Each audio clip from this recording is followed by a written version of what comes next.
civilians inside the Russian Federation are also increasingly being affected. Let me be clear. Attacks against civilians and civilian infrastructure are prohibited under international law. They must stop now. In Ukraine, access to water, electricity, healthcare and education has been severely disrupted. Massive strikes on energy infrastructure threaten to plunge millions into darkness and cold as they face a forced winter at war. The threat to nuclear sites remains deeply concerning, particularly at the Zaporizhzhia nuclear power plant. All parties must uphold their responsibilities under international law to protect their safety and security. The United Nations remains fully mobilized to continue our life-saving aid to all those in need. I call on donors to scale up their contributions to the humanitarian response plan for those affected by the war inside Ukraine and across the region. And I urge all parties to ensure safe, unimpeded humanitarian access to reach the most vulnerable wherever they are. Mr. President, as we mark the 80th anniversary of the end of World War II, the latest incidents impacting neighbouring countries remind us of the real risk of further expansion of the conflict and the continuing threat it poses to European security. 3.5 years into this war, our position remains clear, principled and consistent: to respect and protect civilians, to mitigate the regional and global impact of the conflict, and to uphold the UN Charter. Recent high-level diplomatic efforts deserve recognition. I commend the dedication and political will demonstrated by the United States and others seeking to enable diplomatic solutions. I also welcome the direct talks between Ukrainian and Russian delegations in Istanbul, which have led to the return of hundreds of prisoners of war. They have also helped open channels to address other urgent humanitarian concerns, including the fate of detained Ukrainian civilians and abducted children. But progress on a much-needed ceasefire and a lasting peaceful settlement remains painfully slow. Every day of continued fighting undermines the chances for diplomacy to succeed and increases the dangers of further escalation. Excellencies, as this Council recalled early in the crisis, all Member States have undertaken, under the Charter, the obligation to settle their international disputes by peaceful means. We cannot afford to lose the current diplomatic momentum, as fragile as it might be. The longer this war continues, the more devastating its consequences for everyone. I therefore reiterate my appeal for a full, comprehensive and sustainable ceasefire, a ceasefire that paves the way for a just, comprehensive and lasting peace, a peace that is in line with the United Nations Charter, international law and relevant UN resolutions. The United Nations is committed to fully supporting all meaningful efforts to end this war and to build a future of dignity, security and peace for all. Thank you. I thank the Secretary General for his briefing. I now give the floor to His Excellency Mr. Volodymyr Zelenskyy, President of Ukraine. Thank you very much, President. Thank you, Mr. Secretary General, distinguished leaders, representatives of states and governments, and all those who still pay attention to the work of the United Nations. We must admit the world's attention to the UN is fading. The organization has less influence, and too often there is a lack of real decisions on fundamental issues. This is exactly what we need to speak about today, about the tools that sadly are not working now. But they will work, I'm sure. They will work if you are active, if we are active, because the main tool is in your hands. First of all, I thank the Republic of Korea for this meeting of the Security Council and for the opportunity to call for peace. Today, there will be a clear call for peace in this Council. And here is one of the main distortions of our time. Whom must we call to peace, and on whom must we press to achieve it? One of the permanent members of this Council is doing everything to prolong the largest war in Europe since World War II. Russia does this with impunity, using its veto power, buying influence, and keeping peace on hold. The Russian representative is here, but of course not the one who makes the real decisions. That man fears to sit face to face with Ukraine and the world and openly admit he wants only war. Instead, Putin sends delegates who cannot and don't want to stop the bloodshed. And when he appears abroad, in Beijing or somewhere else, it's only to buy more time for killing, pretending he seeks diplomacy. Putin only cares about using every meeting, every chance to keep the war going. Each day Russia kills our people, destroys our cities, and leaves no sign it will ever return to the principles of the UN Charter. China is also represented here, a powerful nation on which Russia now depends completely. If China truly wanted this war to stop, it could compel Moscow to end the invasion.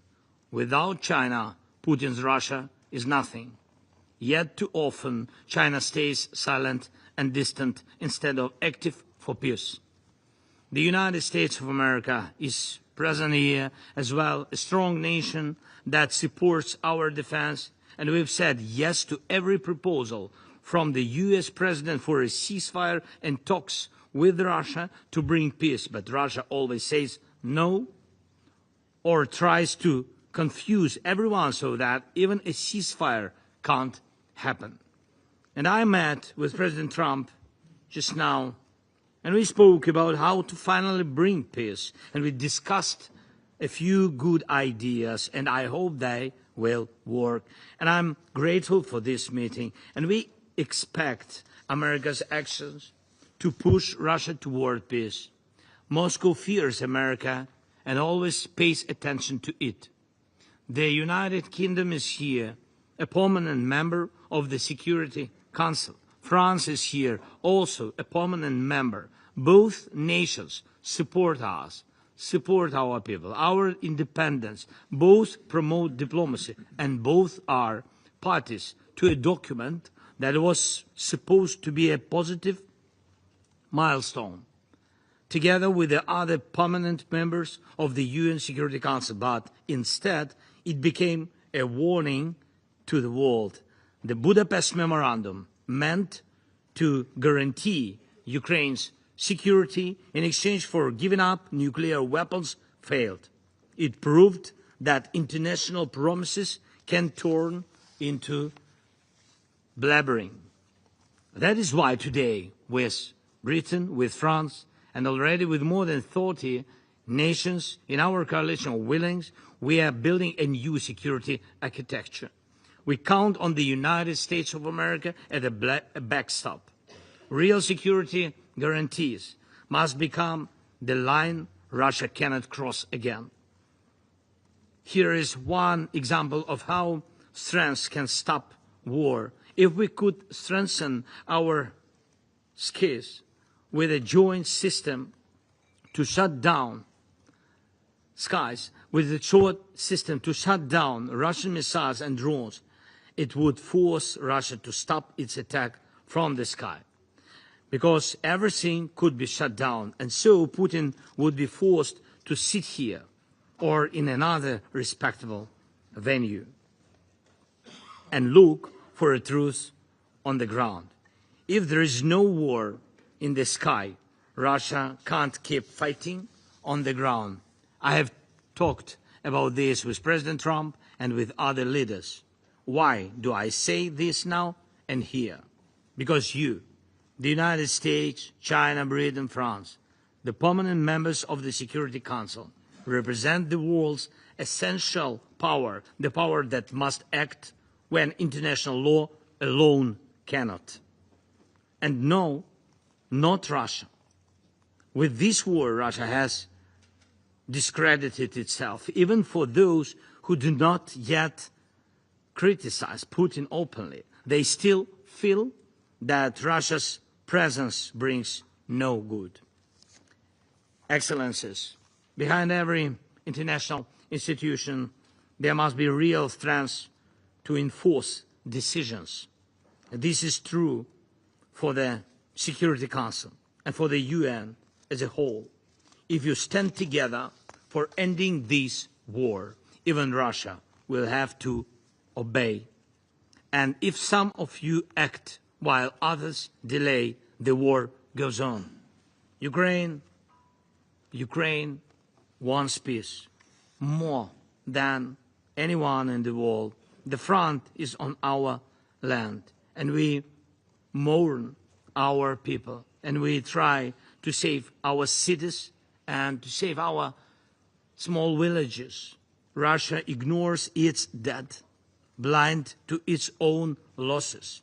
But one day it will see and it will hear, and it will happen when it sees your actions, when it hears your united call for peace. That is my appeal to you today. Be the force that act together, please, united lest to stop Russia's war. And we know how to guarantee security. What we need now is a strong push to force Russia toward peace. Thank you. Slava Ukraini. I thank His Excellency Mr. Zelenskyy for his briefing. I shall now make a statement in my capacity as Minister for Foreign Affairs of the Republic of Korea. Once again, I thank the Secretary General for his insightful briefing. I welcome the presence of President Zelenskyy in this meeting, and I also appreciate the participation of other countries in this important discussion. More than 3 years have passed since Russia launched its full-scale invasion of Ukraine. The drone incident along Poland's eastern frontier 2 weeks ago is a reminder that the battlefield may no longer be confined to Ukraine, posing a threat to the peace and security of neighboring states. This conflict has had grave consequences.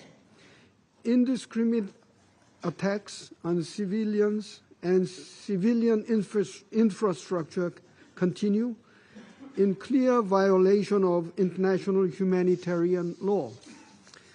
The humanitarian situation remains severe, with millions of Ukrainians displaced, communities disrupted, and essential services under constant threat. These attacks must end. The Republic of Korea reaffirms its unwavering commitment to respect for internationally recognized borders, and in particular to upholding the sovereignty, independence, and territorial integrity of Ukraine. We also, once again, call for the full, immediate, and unconditional cessation of hostilities. This is essential to prevent further civilian casualties and to create the conditions for dialogue and negotiations. Peace, together with recovery and reconstruction, is essential to alleviating the suffering of Ukrainian civilians. Korea has supported Ukraine in areas such as energy, infrastructure, healthcare, and education, and will continue to consider further measures.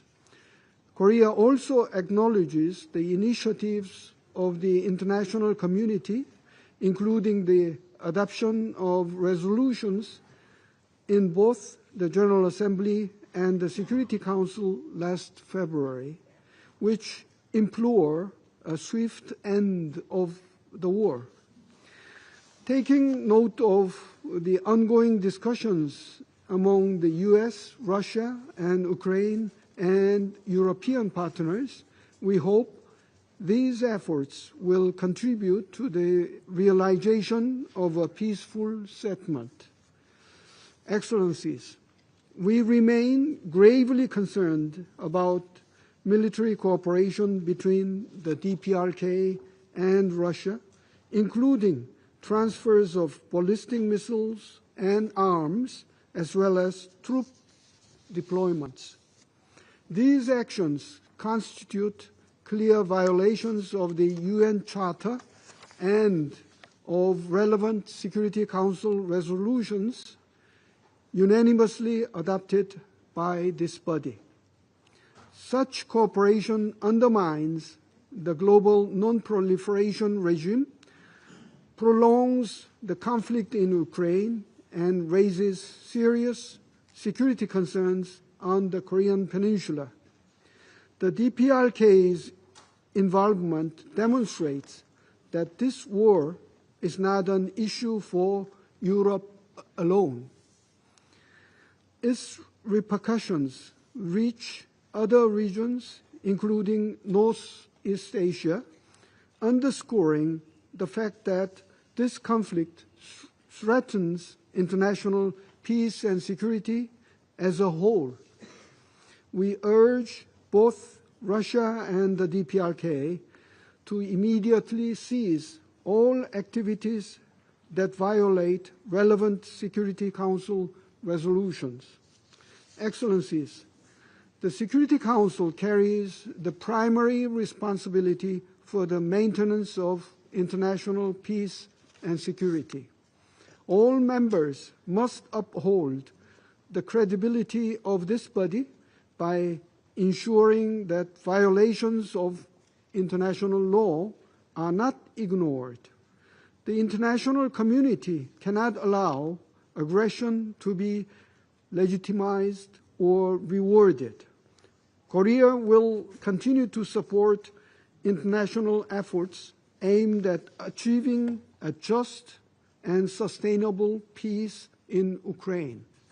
Such peace must be based on the principles of the UN Charter, including respect for sovereignty, independence, and territorial integrity. Only peace founded on these principles will ensure stability for Ukraine and reinforce the rules-based international order that benefits all member states. We will remain actively engaged with partners in pursuit of this goal for the sake of the people of Ukraine. I now resume my functions as President of the Council. I now give the floor to Her Excellency, Ms. Tanja Fajon, Deputy Prime Minister and Minister for Foreign Affairs of the Republic of Slovenia. Mr. President, Mr. Secretary General, allow me to take this opportunity to thank you for your words today and for your personal engagement on this matter over the past years. Ministers, dear colleagues, I sit here with you today exactly 1 year after I presided over Council meetings on the very same issues, the wars in Ukraine and Gaza. Reflecting on these two conflicts, I cannot ignore the many troubling similarities they share. In both cases, there is aggression by the Russian Federation in Ukraine and by Israel in Gaza, directed against significantly smaller countries. In both cases, international law is being openly and repeatedly violated.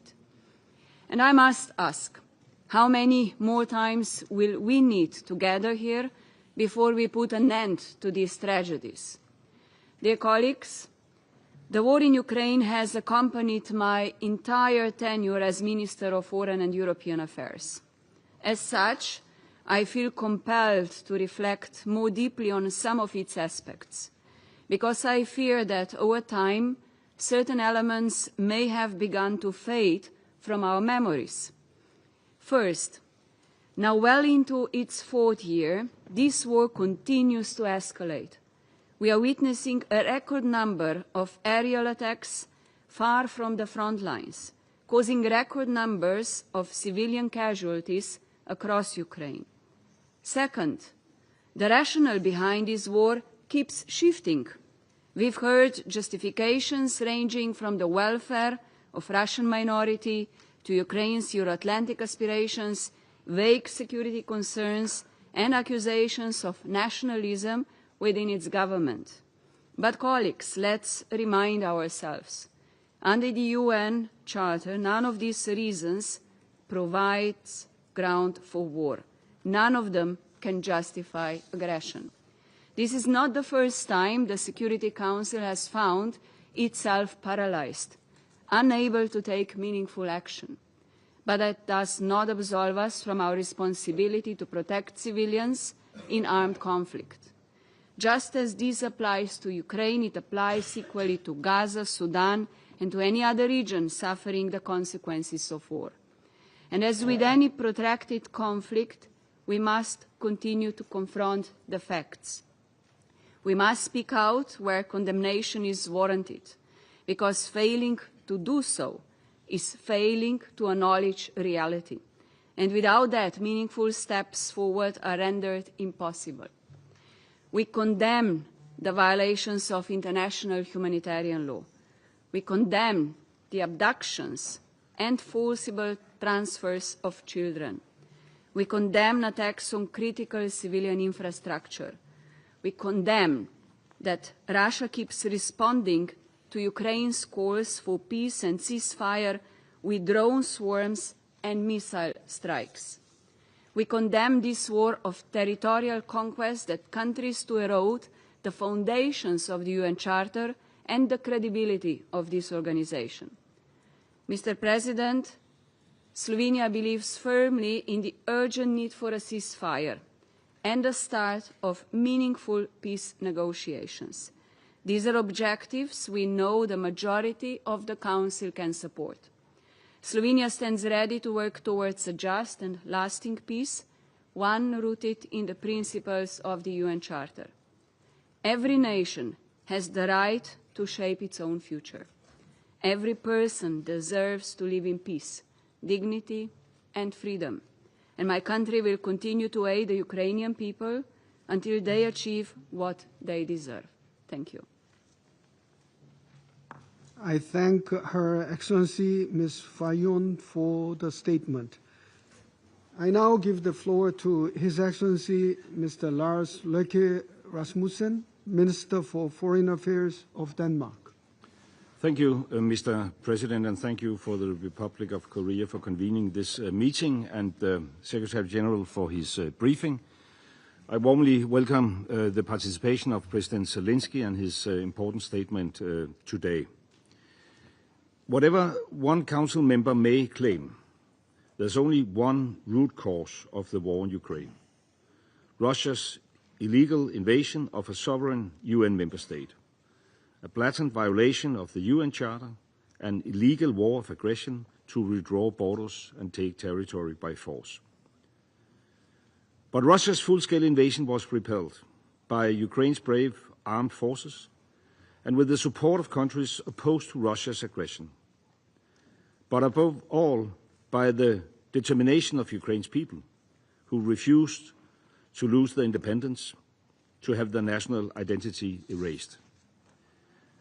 With no quick military victory, Russia's leaders switched tactics to terrorize Ukraine into submission. Waves of drones, missiles and bombs hitting civilians and civilian infrastructure, killing the elderly waiting for their pensions, children sleeping in their beds, mothers and babies in maternity wards, rescuers as they search for survivors in the rubble of homes. daily shocking violations of international law, attacks on the civilian power grid to freeze families in winter, drones used to hunt civilians, sexual assaults, torture and execution of prisoners of war and other detained persons, deporting children. Acts that have been declared war crimes and crimes against humanity by the UN and for which arrest warrants have been issued by the International Criminal Court.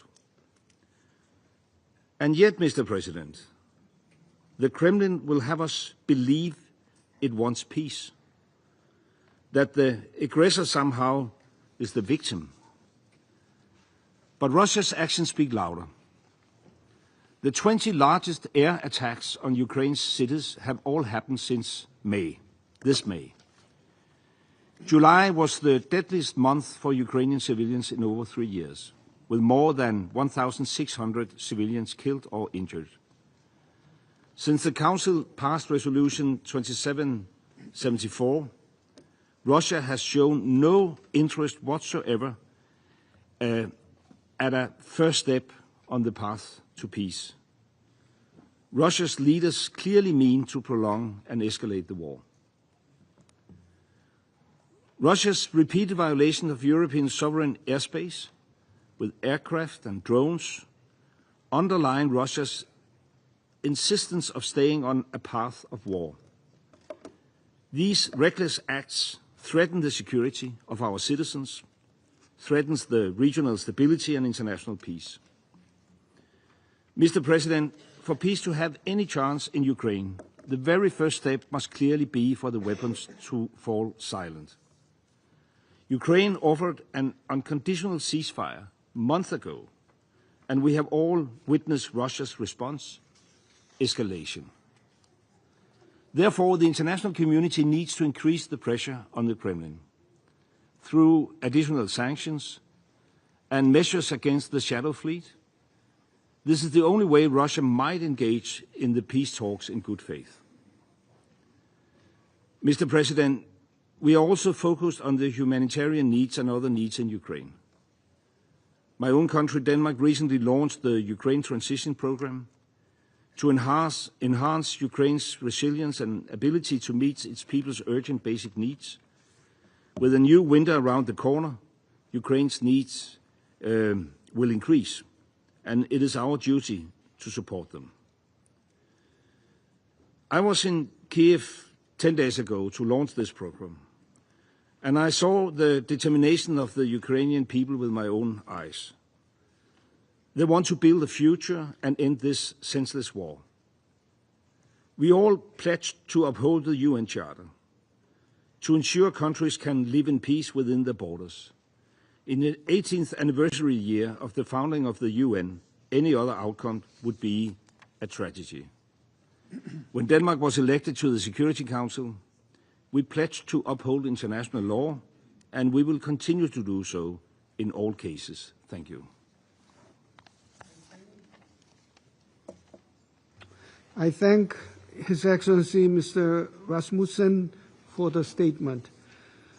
I now give the floor to His Excellency Mr. Jean-Noël Barrot, Minister for Europe and Foreign Affairs of France.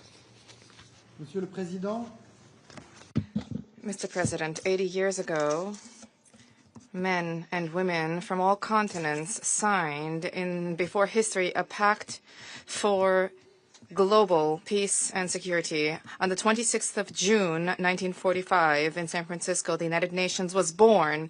And in the Charter of the United Nations, these potent words were etched.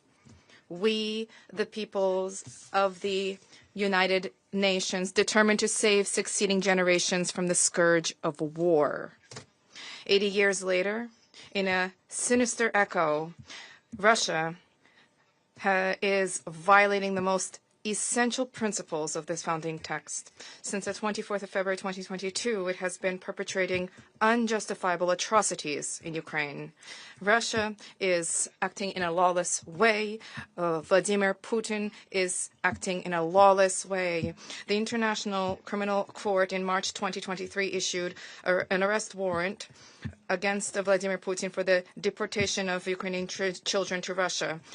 Russia was condemned by the General Assembly of the United Nations, a resolution dating March 2022, a resolution dating February 2023, the resolution dating February 2025, and not to mention the resolution dating March 2014. On 9 occasions, the General Assembly denounced the Russian invasion, called for a ceasefire, for the respect of the integrity of Ukraine, and for a just, lasting peace in accordance with the Charter of the United Nations. Despite all of these condemnations, Vladimir Putin has dug in his heels.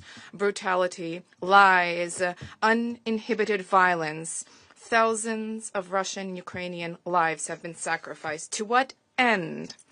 To realize an imperialist fantasy, to quench imperial thirst. But frankly speaking, it is clear that Russia has failed. President Trump stated today that it is a paper tiger. Less than 1% of Ukrainian territory has been conquered over the past 1,000 days of war. Civilian Russian economy is flailing, asphyxiated by the war economy and by sanctions, which Vladimir Putin continues to expose his own population to. And in order to mask its failure, the Kremlin has redoubled its violent and aggressive stance. To mask the failure, Vladimir Putin has rained fire on cities of Bucha, Irpin, Mariupol, Dnipro, Kharkiv, Odessa, Chernihiv, Zaporizhia, and Kherson. These are martyrized cities, heroic cities. Each night, hundreds of drones and missiles target homes, target schools, target hospitals. Russia has in flagrant breach of international humanitarian law has resulted in tremendous civilian casualties. In order to hide these failures, Vladimir Putin has sought to foment conflict with unacceptable incursions in the airspace of Poland, Romania, and Estonia, hybrid attacks, electoral manipulations, digital attacks which target the democracies of Europe. This will not work. Nothing will cause the Ukrainian spirit of resistance to fail. Nothing will weaken our support for Ukraine. And the principles of the Charter in Russia is making a very significant error if it continues to doubt the unity and the resolution of NATO allies, if it continues to pursue its dangerous escalation on the eastern flank of Europe. On 24 February last, Mr. President, the Security Council, through Resolution 2774, which is tabled by the United States and supported by the Russian Federation, for an end to the conflict as soon as possible. This resolution needs to be implemented in full. We want peace. Ukraine wants peace. Ukraine is only asking for one thing, namely respect for its right to itself determine its future, respect for the right of its people themselves, which is set out under the Charter. These are non-negotiable principles, and it is applicable to Kiev and throughout the world. This is the very principle of the existence of our nations, and it is incumbent upon us as members of the Security Council to uphold this. Mr. President, Russia is lawless. Russia is failing. Ukraine wants peace. Ukraine wants freedom. At this table, and it should have full support. Thank you. His Excellency, Ms. Baron, for the statement. I now give the floor to Her Excellency, Ms. Yvette Cooper, MP, Secretary of State for Foreign, Commonwealth and Development Affairs of the United Kingdom. Thank you, Mr. President. Thank you to the Secretary-General for his briefing, and thank you to President Zelenskyy and Minister Sibiya. The United Kingdom commends you for your leadership and your determination. Thank you, too, for welcoming me to Kyiv 2 weeks ago, where I saw firsthand the impact of Russia's brutal war. And I met families whose lives had been uprooted, their homes destroyed, their children's education torn apart. But as Putin cynically stalls on peace, I also saw a nation resolute in its fight. And I saw the strength and the courage of the Ukrainian people, the soldiers, civilians, the mothers and fathers, first responders, healthcare workers, who are standing up to defend their homes and their land. Russia's illegal and unprovoked war of aggression is not just a test of Ukrainian resilience and security. It is an assault on the United Nations Charter and its most foundational principles, respect for sovereignty and for territorial integrity, principles on which we all depend every day and feel acutely whenever they are threatened. And it is an assault on the UN Charter by a member of this Security Council. President Zelenskyy has made clear that he wants peace and wants this war to end, that he and Ukraine have supported a full unconditional ceasefire and reaffirmed his readiness to meet President Putin. Alongside European partners, the US and President Trump are working to support a peace process, but Putin continues to choose war. He has rejected calls for a meaningful ceasefire. He has refused even to meet President Zelenskyy in a neutral venue. And Putin's strategy includes the forced deportation, indoctrination, and militarization of children. It includes the intensifying of targets against civilians, strikes on Ukrainian cities and critical infrastructure, on families as they sleep in their beds at night. Civilian casualties have risen nearly 40%, with children killed in playgrounds, diplomatic premises and government buildings damaged, hospitals and schools destroyed. And these are not accidents of war. They are the result of a cruel strategy targeting the people and communities of Ukraine. But anyone who knows Ukrainians knows that this will never succeed, because their determination to hold on to their freedom, to protect their families, their nation, far exceeds Russia's ability to take those things away. And indeed, what we have seen is Ukraine repeatedly undermine Russia's military goals, so that despite the huge Russian mobilization attempts in the last 3 years, their overall impact on their military goals has been minimal. In this war that they started, their losses are now 20 times higher than were Soviet losses in Afghanistan. In this war that they are continuing to pursue, they are struggling to recruit. And in some areas, their stocks are so low they have resorted to using military equipment from the 1950s. What is this for? Because as Ukraine stands firm against Russia, the United Kingdom stands firm with Ukraine. We know that Ukraine's security is our security, and all of us depend on upholding the UN Charter. We know that Russia exports interference, disinformation and instability well beyond Ukraine, from cyber attacks in Moldova to the deployment of mercenaries in the Sahel. Russia's actions seek to undermine democracies, fuel conflict and spread instability far beyond Europe's borders. And in recent weeks, we've seen provocative and reckless violations of NATO airspace in Estonia, Poland and Romania, against which NATO stands firm, and we will be ready to act. So the UK will continue to stand with Ukraine, providing the support it needs to defend itself now and to rebuild in the future. Rebuilding as a strong, prosperous nation, free to make its own choices. And so I say to the representative of the Russian Federation, we will target your ailing economy, your oil and gas revenues that are paying for this war, the defence industries making your munitions and weapons, because we know for Russia the price of war is piling up and the sanctions are tightening the screws. Falling energy revenues are squeezing the state budget and oil revenues are now at a 5-year low, but we will go further, be in no doubt. And to our Ukrainian friends, I say, you have the UK's unwavering support now and for decades to come. And to this Council, I simply offer a reminder that 80 years ago, our predecessors came together as United Nations to save succeeding generations from the scourge of war. That mission remains as noble today as it was in 1945. Each generation is tested anew, and we must rise to this test for Ukraine and for us all. Thank you.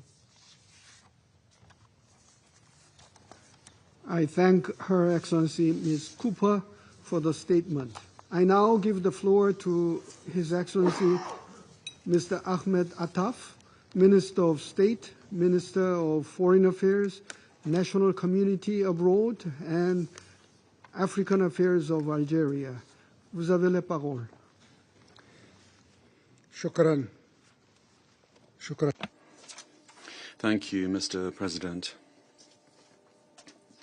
We are meeting once again to recognize with great regret, pain and bitterness the ongoing war that is raging in Ukraine. This war now is going into its 4th year, and we still can't see a solution on the horizon. And in the near future, we can't see any possibility of putting a lasting end to the effects of this war. My country had hopes with regard to the good offices and diplomatic efforts undertaken this year, and which had as their aim putting an end to this war through dialogue and negotiation. This is the only way that will allow the two warring parties to achieve the goal that they wish for. Today, even more than in the past, we would reiterate that these good offices and diplomatic efforts need to be relaunched. We must promote their impact, and in order to close the doors to escalation and the possibility of the conflict further widening in the region. This situation can only have disastrous consequences. The clear disparity between the positions of the two parties on a number of crucial issues must not prevent us from working towards bringing together the differing points of view and to reduce those differences, and also to reach a common ground of understanding that can revive hope with regard to a better future for these two neighbouring countries, and a better future for the European continent, and finally a better future for the whole world. Algeria is one of the countries that is firmly convinced that when we talk about the Russian-Ukrainian war, what we're speaking about is a conflict where all parties are suffering damage and loss, and no party is benefiting. All parties are losing out here. Nobody is winning. Each party is facing considerable negative effects that threaten Europe and the whole world. Bilaterally, this war has cost the two parties, Russia and Ukraine, cost them considerable losses that cannot be measured, losses in human lives, losses in terms of the infrastructure that's been destroyed, and losses with regard to the huge economic, political and social burdens that this war has brought about for both countries. At a regional level, this war has brought the whole European continent into its most serious crisis since the Second World War, in terms of security, politics and the economy, but also in cultural terms. Globally, the repercussions of this war have been felt in all regions of the world without exception. These effects have affected those countries near and far, be that in terms of food security and energy security, or with regard to its harmful effect on international relations, its effect on polarization, deepening divides, and the crisis now affecting the collective security system. All of this has stemmed from this war. For all of these reasons, and for other reasons as well, we reaffirm day by day that ending this war will not only preserve the interests of the parties involved, but solving this war is in the public international interest. And these considerations overall have, are the background to an initiative launched by the President of Algeria to deploy his good offices between the two parties in the conflict, Russia and Ukraine, on the basis of our historic friendship between Algeria and those that today have become two parties to this conflict. This requires, on our part, intensive work in order to put an end quickly to this war and find a lasting solution and sustainable peace. We are firmly convinced that the momentum of good offices and the diplomatic initiatives must be given priority over military confrontation, so that we can all play our respective roles in contributing to preparing the ground for a fair, lasting, and sustainable solution to this crisis, a political and peaceful solution, because the solution can only be political and peaceful in terms of its approach and its content, a solution that will guarantee that the root causes of the conflict are addressed and that the security interests of the two parties are taken into account. This approach, indeed, is the only one that will be able to provide a lasting and stable solution, which we all long for without delay. And finally, a solution that is based on the principles enshrined in the United Nations Charter, as well as in international law, because it's those principles that are there to be the arbiter between member states during a dispute. They protect all parties and they preserve the interests of all parties, without any discrimination or favoritism. I thank you for your attention. I thank His Excellency Mr. Attaf for the statement. I now give the floor to His Excellency Mr. Hugh Hilton Todd, Minister for Foreign Affairs and International Cooperation of Guyana. Thank you, Mr. President. Please accept my commendations for the Republic of Korea's efficient handling of the Council's business this month. I also like to thank the Secretary General for his valuable perspectives. Mr. President, Excellencies, today's meeting comes at a time when the ongoing war is at a heightened risk of spreading, with violation after violation of the territorial integrity of neighboring states. Guyana rejects the use of force against the territorial integrity or political independence of any nation state. All nations must be free to determine their own destinies as free peoples, including the projection and the protection of their interests. We therefore join the international community in reaffirming the purposes and the principles of the United Nations Charter and call for an immediate end to the conflict and attendant violations of international law.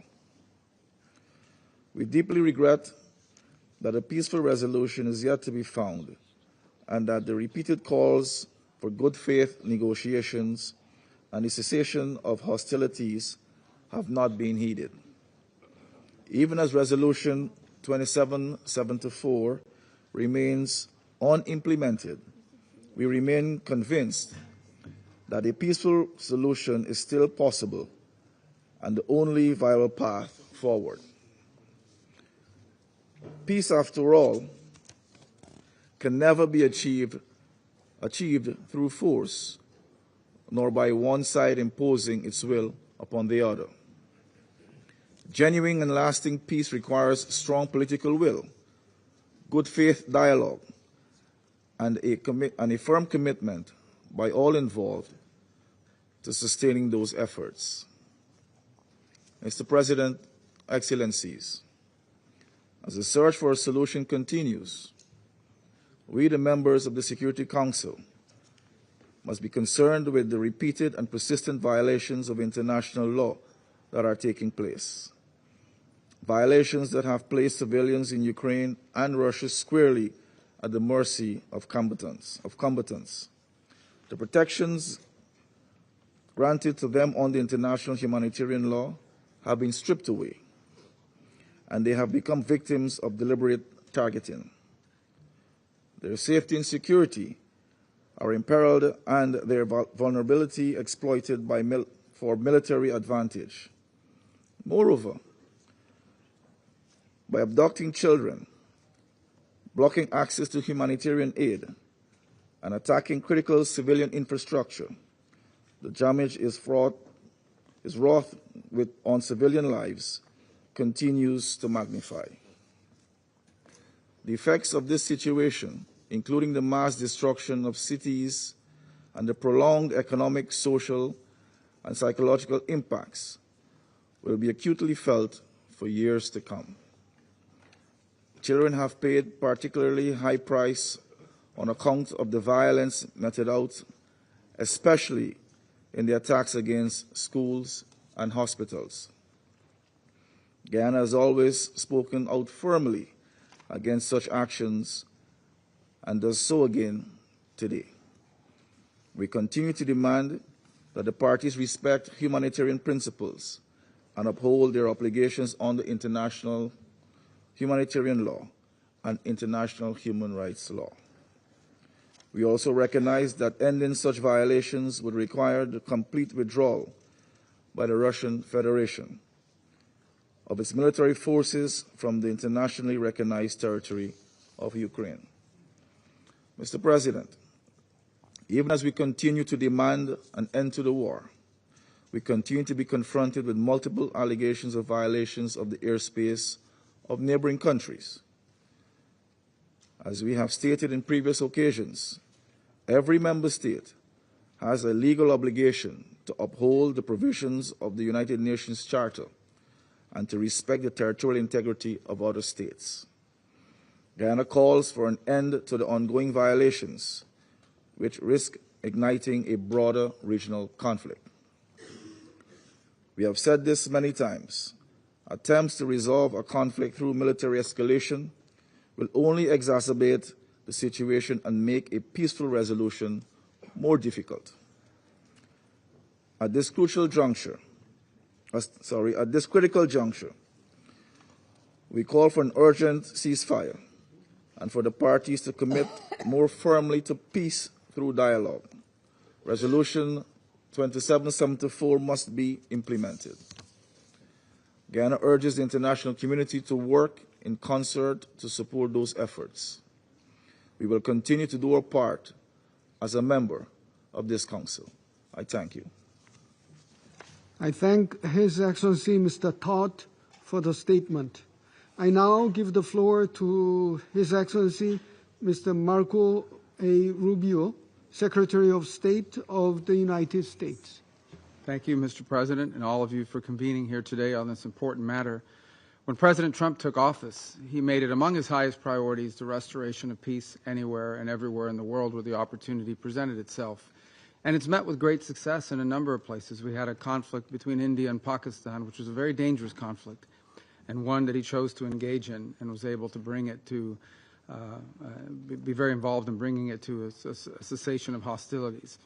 When Thailand and Cambodia were engaged in hostilities, the president got involved over a weekend over in the United States, and were able to play a critical role in that regard as well.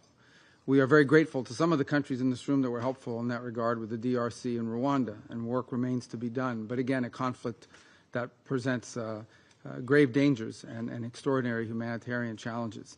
With Azerbaijan and Armenia as well.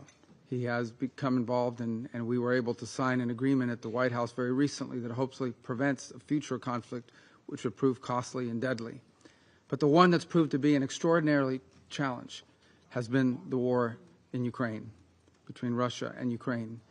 The President has worked on it tirelessly, has invested a tremendous amount of his own time, energy, and the highest levels of our government.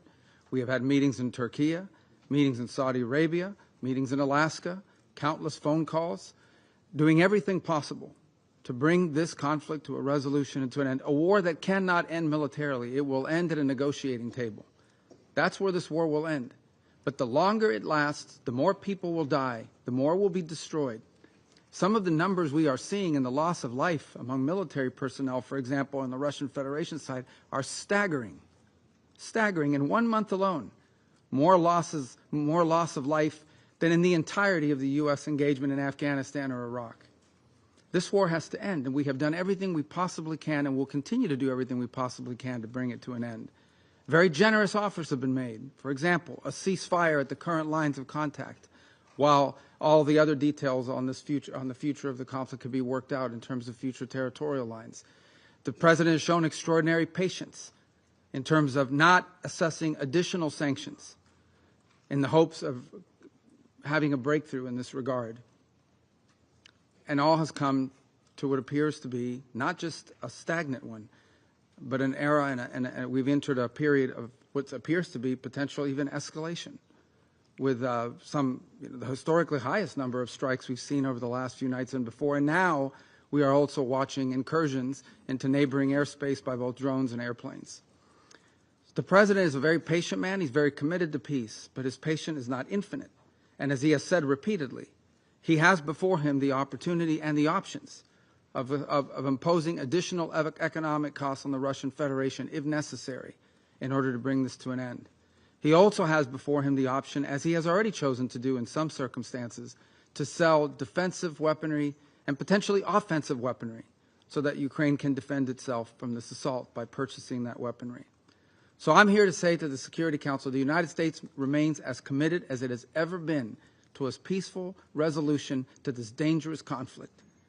But there will come a moment in which we will have to conclude that perhaps there is no interest in a peaceful resolution. And then the President has before him real options, which he intends to pursue, as he has made clear today in some of the messages he has put out.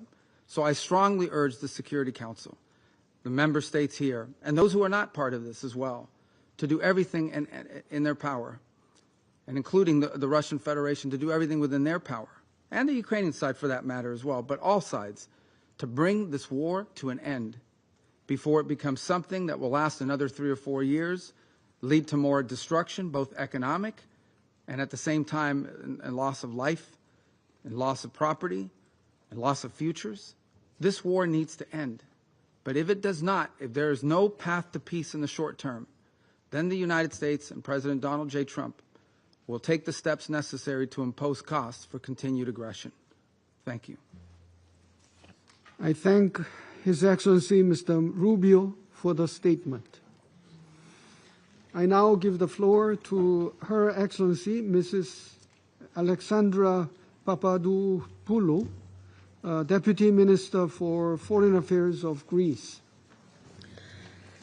Thank you, Mr. President, and I would like to thank the Permanent Mission of the Republic of Korea to the UN for convening this meeting. At a time when the United Nations and its membership should celebrate the 8th anniversary of this organization's founding, the world faces multiple and severe crises, while many countries suffer from the scourge of war. Greece firmly believes that all crises could and should be averted through dialogue and diplomacy. Unfortunately, In the case of unprovoked Russia's war of aggression against Ukraine, this defied all diplomatic efforts and resulted in unprecedented loss of human life. For almost 4 years, Europe has experienced the most disastrous war in its territory since World War II. Greece has consistently backed all efforts to put an end to the war in Ukraine. We supported, along with the vast majority of the UN membership, relevant General Assembly resolutions. We assisted this fellow European country in its time of dire need. Above all, we joined our voice with other countries on the need for peace. Greece has welcomed the US-led initiatives and the decisive efforts to stop the bloodshed in Ukraine, firmly believing that the time for peace is long overdue. 3 direct rounds of negotiations between Ukraine and Russia have produced some results with regard to the exchange of prisoners and civilian detainees. Greece welcomes these agreements and their implementation and further calls on Russia to engage in goodwill in further negotiations. We regret that Russia has not yet agreed to a leaders' meeting and that it has shifted away from the path to peace, proceeding to reckless acts that affect EU and NATO borders. As a staunch proponent of international law and the UN Charter, Greece unequivocally condemns any violation of internationally recognized territory by land, air or sea. Any change of borders as a result of the use of force is unacceptable and sets a dangerous precedent that could incite armed aggression and imitators elsewhere. We desire peace. As Thucydides has taught us, war is a choice, not an inevitability. We call on Russia to choose peace and cease hostilities. Our primary goal now should be a permanent, comprehensive, just and lasting peace settlement that will be fully in line with international law, the UN Charter, the General Assembly resolutions, and the Helsinki Final Act. As a non-permanent member of this Council, Greece stands ready to work in this direction. Lastly, Greece firmly believes that a peaceful resolution for Ukraine without Ukraine is not possible. We likewise view Europe and its nations as an integral part of any solution to end the war. Together with our European partners, we will continue to prioritize Ukrainian, in other words, European security. To that end, we stress that any future peace agreement should be founded on credible and robust security guarantees to preclude the recurrence of war and ensure an independent, democratic, and sovereign future for Ukraine. Thank you. I thank Her Excellency, Mrs. Papadopoulou, for her statement. I now give the floor to His Excellency, Mr. Syed Tariq Fatemi, Special Assistant to the Prime Minister, Minister of State of Pakistan. Thank you, Mr. President. Thank you, Secretary General. I thank the Secretary General for his insightful briefing. I echo his call for peace and the need to bring the protracted conflict in Ukraine to an end. I welcome the Presidents of Ukraine, Greece, France, and Slovenia, as well as the Foreign Ministers of US, UK, and Guyana to this meeting, and the ministers and high-level representatives of other member states. Mr. President, the conflict in Ukraine has raged on for over 3.5 years. It has impacted the regional and international security landscape. Continued fighting has caused immense human suffering. The repercussions of this conflict extend far beyond its geographical expanse. Increased polarization and geopolitical tensions, disruption of supply chains, food and energy insecurity, global inflation, and much more. The Global South has borne a disproportionate brunt of these consequences. Mr. President, we have consistently maintained that there is no military solution here or in the foreseeable future. Every bullet fired, every rocket and drone launched, every life lost, moves us further away from peace.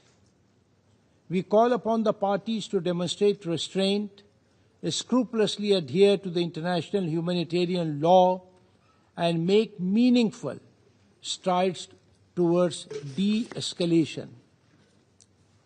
Mr. President, given the complex historical context and the intricate nature of this conflict, the logic of singling out third countries and placing this blame elsewhere is not conducive to the pursuit of peace. Mr. President, a glimmer of hope did emerge at the start of the year to pursue the path of dialogue and diplomacy.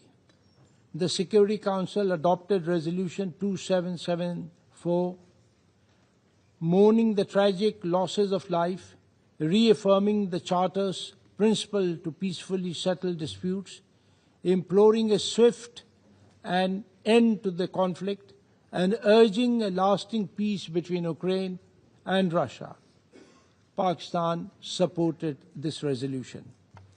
Pakistan also welcomed the ensuing political engagement, including direct talks between Russia and Ukraine, facilitated by the US President himself.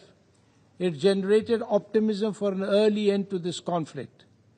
We certainly hope that these efforts will bear fruit. Our collective priority must be to silence the guns and create conditions for a negotiated settlement. As an ardent advocate for peace and a firm believer in the power of dialogue and diplomacy, we will support all endeavors aimed at resolving the issue peacefully.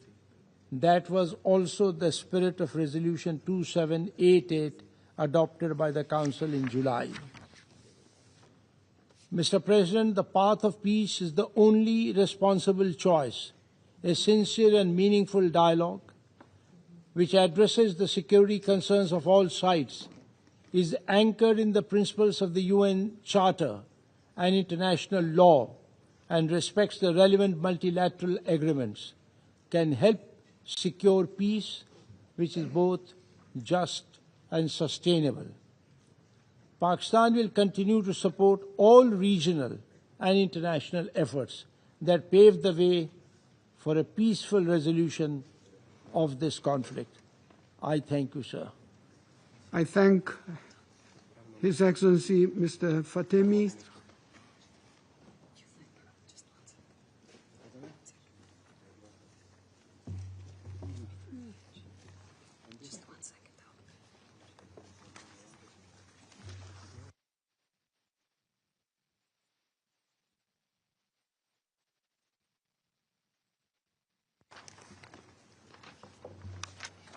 Okay. So I thank His Excellency Mr. Fatemi for the statement. Thank you. I now give the floor to His Excellency Mr. Javier Martinez Achav Vasquez, Minister for Foreign Affairs of Panama. Good afternoon, Mr. President, Excellencies.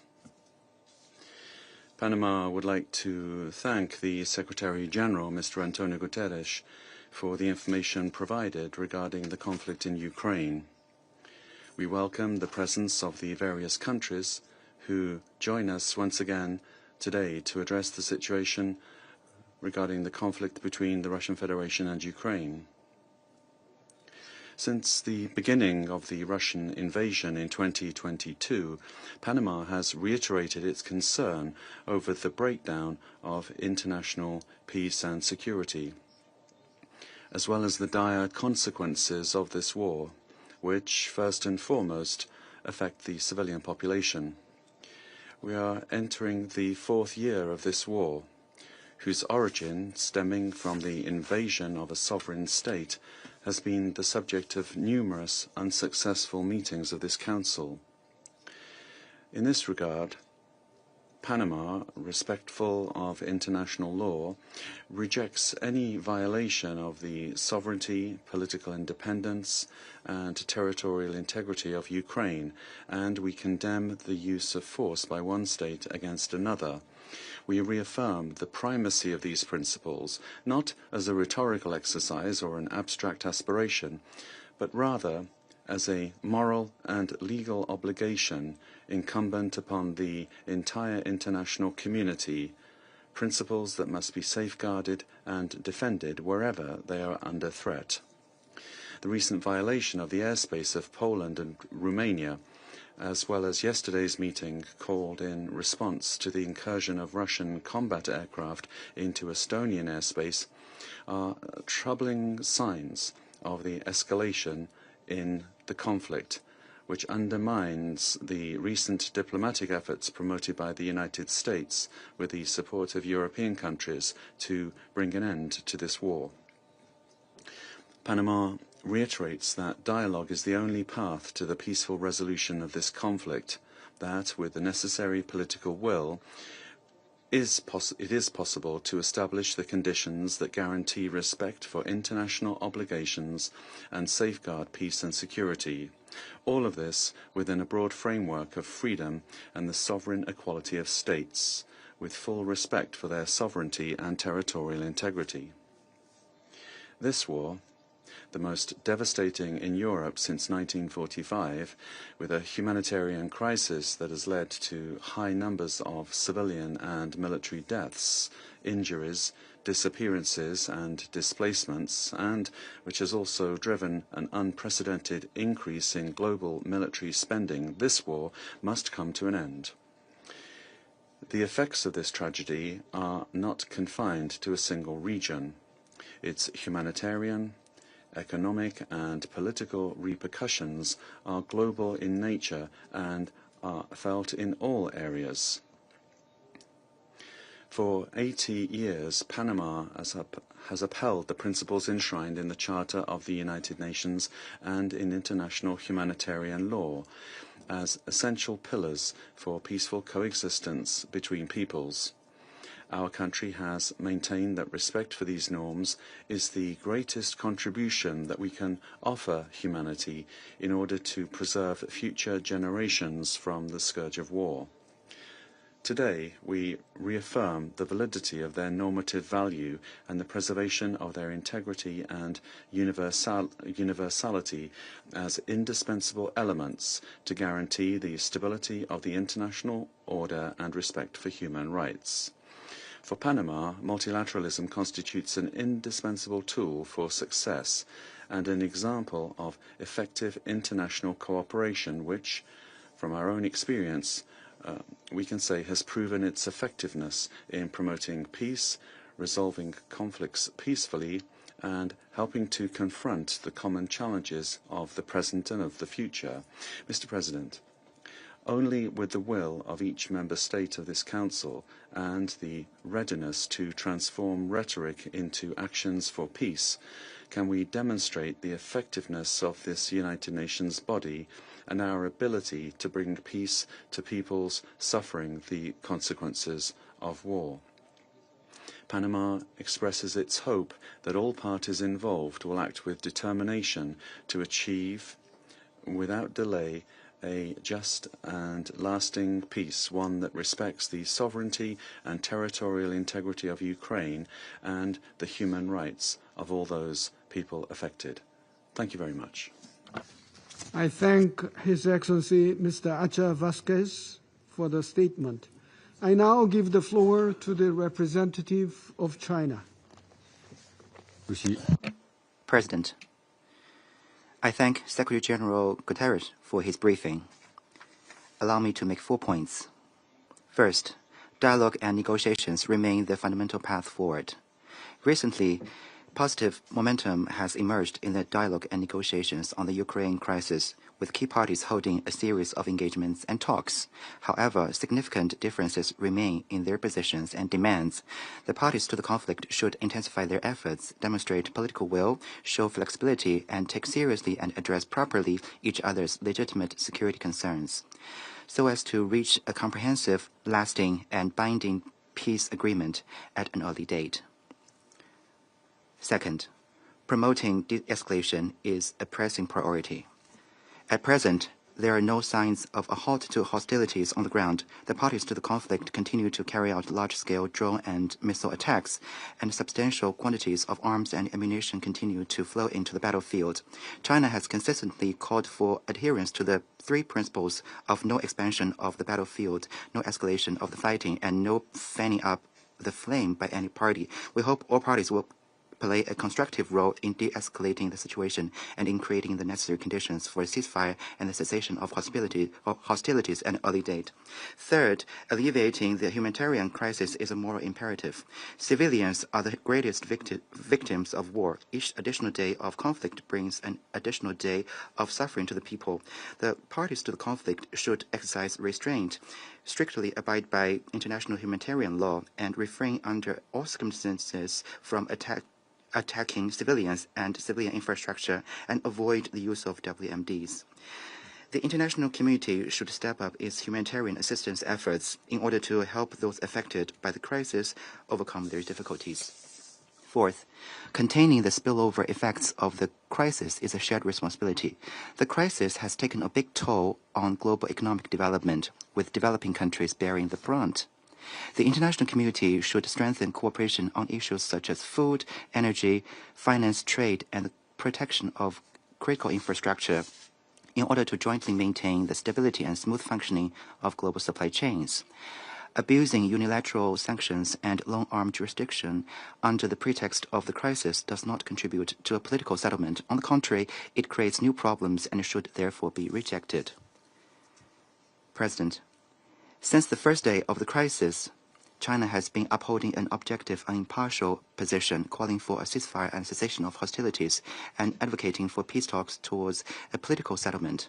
Guided by the four shoulds put forth by President Xi Jinping, we have maintained close communication with parties concerned, sent our special envoys for shadow diplomacy and 发起成立乌克兰危机和平之友小组，汇聚和平呼声，促进和平共识，推动和平努力。中方愿同国际社会一道，继续为推动危机的早日政治解决发挥建设性作用。谢谢主席。I thank the representative of China for the statement. I now give the floor to the representative of Sierra Leone.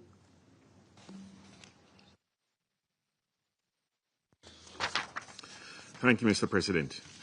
Mr. President, we thank you for convening this briefing on Ukraine at the request of Slovenia, Denmark, Greece, France, and the United Kingdom.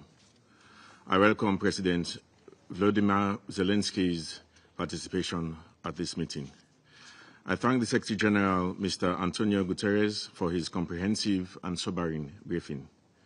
We also welcome the participation of ministers from neighboring countries in this meeting. For nearly 4 years, this Council has called for an end to a conflict that continues to inflict devastating harm on civilians and critical infrastructure. Since 2022, nearly 14,000 civilians, including over 700 children, have been killed and more than 35,000 injured. Sierra Leone has consistently condemned the disregard for sovereignty, territorial integrity, and the peaceful settlement of disputes enshrined in the UN Charter. Article 2.3 obliges member states to resolve their disputes by peaceful means while refraining from the threat or use of force. The neglect of these principles and international law in this conflict is troubling, as is the repeated use of force and the Council's failure to secure a ceasefire. This conflict will not be resolved on the battlefield, but through a negotiated ceasefire and peace agreement that addresses the legitimate concerns of the parties. Mr. President, in light of the foregoing, I wish to make the 4 points. First, International humanitarian law must be respected. Attacks on civilians and civilian infrastructure, whether in Ukraine or Russia, violate the principles of proportionality, precaution, and distinction. Second, the conflict's toll on children and women is particularly grave. Thousands of children have been killed, injured, or traumatized, while many women face disproportionate impacts on their livelihoods. We call for the immediate return of Ukrainian children and women's inclusion in peace and recovery processes. Third, humanitarian needs remain immense. Over 12 million people require assistance, with millions displaced internally and across Europe. The destruction of infrastructure, contamination of land by mines, and the onset of winter make unhindered humanitarian access and sustained funding more urgent than ever. Fourth, good faith ceasefire and peace negotiations must be pursued. Confidence-building measures such as prisoner exchanges and the return of children should be built upon. We commend the efforts of Turkey in this regard. We are concerned by violations of the airspace of Poland, Romania, and Estonia, which risk wider escalation. The Security Council must support political dialogue to prevent regional conflagration. The conflict has already severely disrupted global economic supply chains, resulting in shortages and price increases of critical food and fuel supplies. Mr. President, Sierra Leone continues to call for dialogue and diplomacy in line with Article 33 of the Charter as the only path to a just and sustainable peace. We urge negotiations toward a peaceful settlement that respects Ukraine's sovereignty and territorial integrity while addressing the legitimate security concerns of all parties. I thank you. I thank the representative of Sierra Leone for the statement. I now give the floor to the representative of Somalia. Thank you, Mr. President. We thank the Secretary General for his briefing on the worrying developments in Ukraine and the wider region. We meet today as the war in Ukraine enters yet another difficult chapter and a conflict whose origins stretch back years and whose consequences have rippled far beyond its borders. The latest developments only reinforces the urgency and complexity of the crisis. In that regard, I would like to make the following points. First, we are deeply troubled by the ongoing escalation of attacks impacting civilians and essential civilian infrastructure. Hospitals, schools, and homes must never become casualties of war. Protecting civilians, particularly the most vulnerable among them, and preserving essential infrastructure are obligations enshrined under international law.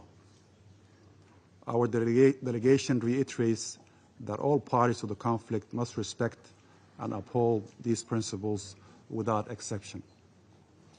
Second, we must acknowledge that there can be no military solution to this conflict. My delegation welcomes the ongoing peace efforts spearheaded by President Trump to bring an end to this protracted conflict. We believe that every opportunity for peace and diplomacy, however brief, must be seized and built upon. We take note of the upcoming planned meeting between President Trump of the United States and Ukrainian President Zelenskyy on the sideline of the United Nations General Assembly, which we hope will advance dialogue and diplomacy. We also commend the humanitarian mediation efforts, including prisoners of war exchanges, and progress on these issues can build the trust necessary for broader engagement. Third, we are concerned by the recent reported military developments in the wider Eastern European region, which could escalate into a broader war in the region. These incidents underscore the escalating nature of the conflict and highlight the urgent need for a comprehensive de-escalation and utmost restraint by all parties to prevent a wider conflagration. constructive and good faith engagement remain essential, and only through sustained diplomatic efforts and willingness to compromise can bring durable and just peace be achieved. Mr. President, in closing, my delegation reaffirms its unwavering support for all efforts aimed at addressing the root causes of the conflict and achieving a just and lasting peace in accordance with the United Nations Charter. The people of Ukraine and all those affected by this crisis deserve a future and a path to peace founded upon peace, security, and dignity. I thank you. I thank the representative of Somalia for the statement. I now give the floor to the representative of the Russian Federation. Спасибо, господин председатель. Крайне прискорбно, что члены Совета Безопасности вынуждены сегодня тратить время и присутствовать на заседании, инициированном нашими европейскими коллегами, исключительно по случаю очередных нью-йоркских гастролей одного всем нам известного бывшего актера. По этому случаю их здесь набилось как в метро в час пик, и каждое выступление, которое мы услышали и услышим, лишь перепевает предыдущие и не имеет никакого отношения к правде. Никакой добавленной стоимости для дела установления мира на Украине наше заседание, разумеется, не принесет и станет лишь очередным позорным эпизодом той ярмарки лицемерия, которая представляет собой подачу украинской тематики европейскими государствами. Европейские спонсоры режима Зеленского хотят, чтобы Совет Безопасности ООН жил, как и они, в некой параллельной реальности, в которой Украина не проигрывает на поле боя, теряя город за городом, а украинские граждане выстраиваются в очередь за тем, чтобы погибнуть в бессмысленной мясорубке за западные геополитические интересы. В этой извращенной картине, которую нам сегодня пытаются навязать, Украина – это островок демократии и свободы, а ее лидер-узурпатор, нарушивший все свои предвыборные обещания и бросивший в застенки тысячи сограждан, пользуется поддержкой всех украинцев, которые и в выборах-то, дескать, не видят необходимости, раз у них такой замечательный президент. Те, кто по каким-то причинам европейским кукловодам Украины в этом подыгрывает, должны понимать, что они по сути становятся соучастниками преступной манипуляции, цель которой – не допустить долгосрочного, справедливого и устойчивого мира на Украине, подразумевающего в том числе выработку таких гарантий безопасности, которые исключили бы угрозу нового конфликта в Европе. Это, по сути, сговор, направленный на то, чтобы украинцы по-прежнему тысячами погибали в бессмысленной братоубийственной бойне, которую западные недруги России готовили много лет, рассчитывая обескровить нашу страну, подорвать ее безопасность и экономический потенциал.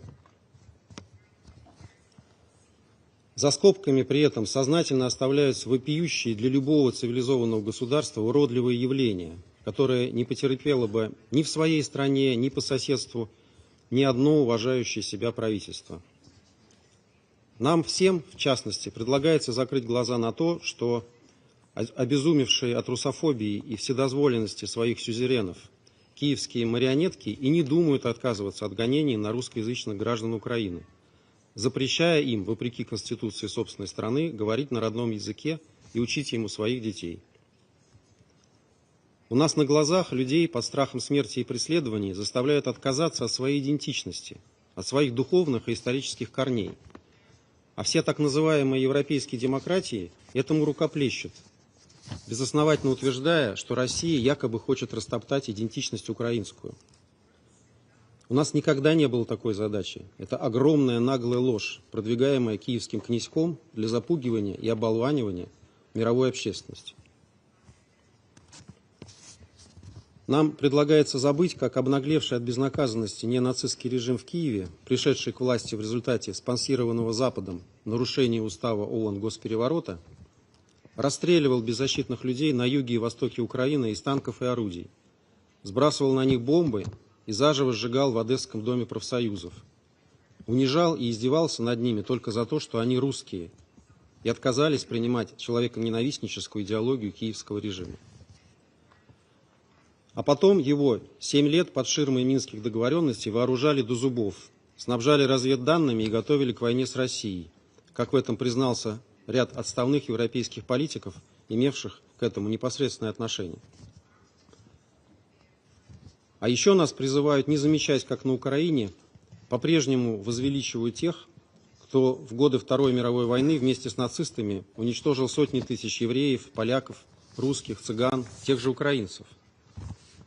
Как европейские партнеры Киева стыдливо опускают глаза, когда видят на телах обучаемых ими националистических украинских боевиков свастики и другие нацистские и ненацистские символы, которые запрещены в их собственных странах.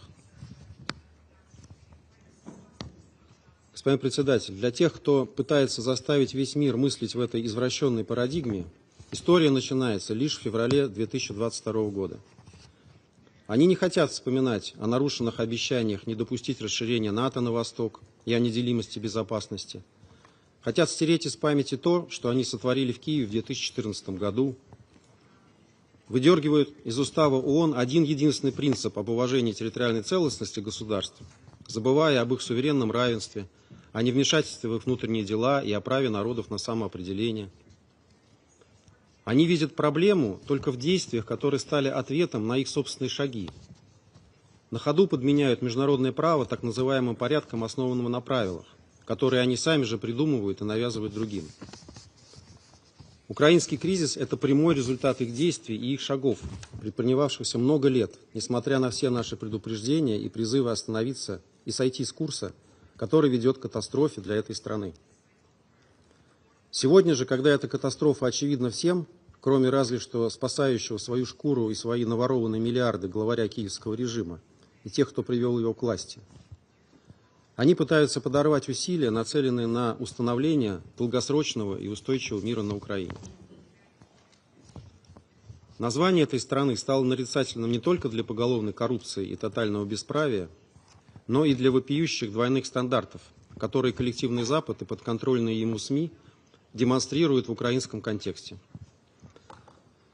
Нигде в мире, ни в одном конфликте так последовательно не игнорируются бесспорные нарушения международного гуманитарного права со стороны киевского режима, использующего мирных жителей в качестве живого щита и размещающего средства ПВО в непосредственной близости от жилых кварталов. Это приводит к трагедиям, связанным с падениями на жилые дома обломков или промахнувшихся противовоздушных ракет, которых в иной ситуации не случилось бы, поскольку ВКС России, как уже неоднократно подчеркивалось, наносит исключительно высокоточные удары по объектам, относящимся к военно-промышленному потенциалу киевского режима. Кроме того, в большинстве случаев они являются ответом на удары украинских беспилотников по мирным объектам в российских городах.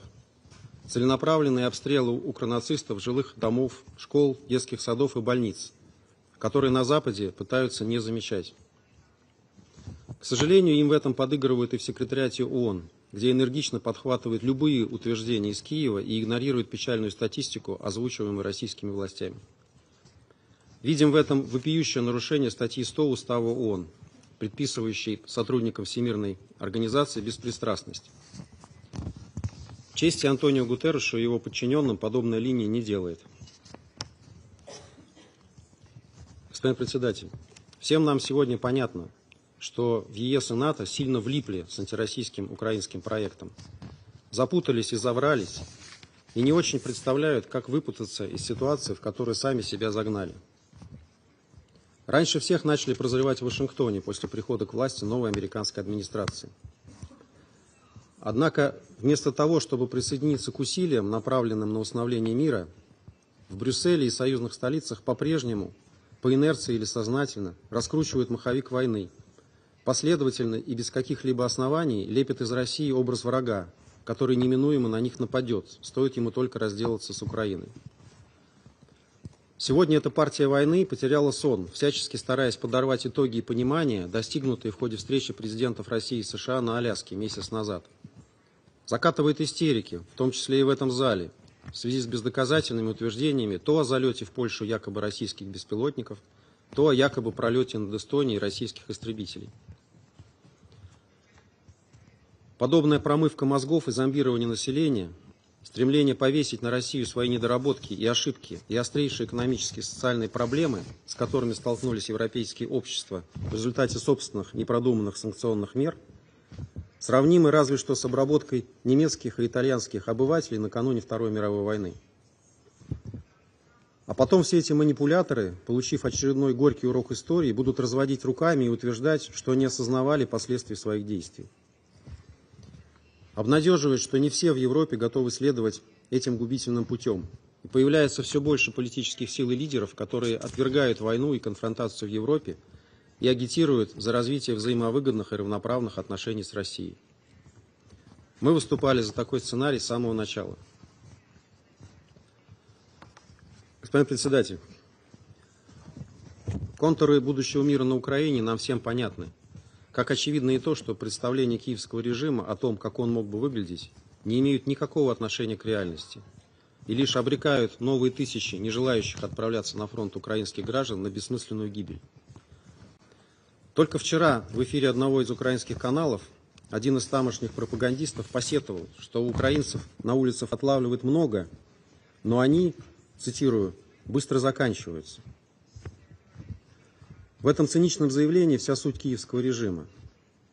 Вы подписываетесь вместе с ним над подобной незавидной участью оставшихся в живых граждан Украины? Если да, то нам не о чем с вами разговаривать.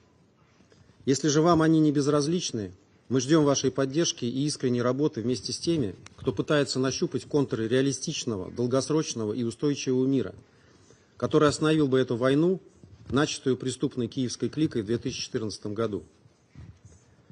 Мы не отказываемся ни от каких переговорных форматов, но выступаем исключительно за серьезный, субстантивный и незашоренный разговор.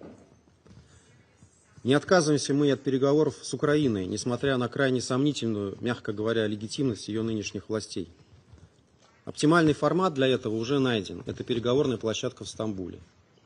Обо всем остальном можно будет говорить только после того, как там будут достигнуты значимые экспертные наработки. Пока до этого еще, к сожалению, далеко. Господин председатель, в завершении хотел бы напомнить о пророческих словах, произнесенных на полях недели высокого уровня Генассамблеи 2 года назад польским президентом Анджеем Дудой. Цитирую: «Украина, как утопленник, тянет нас всех на дно». Конец цитаты. Сегодня подобными утопленниками стали уже очень многие из тех, кто выступил в этом зале. Если вас устраивает такая бесславная участь, можете ничего не делать и продолжать в том же духе. Если же нет, то работы предстоит много. Мы к ней были и есть готовы. Теперь ваш черед сделать этот выбор. Благодарю за внимание.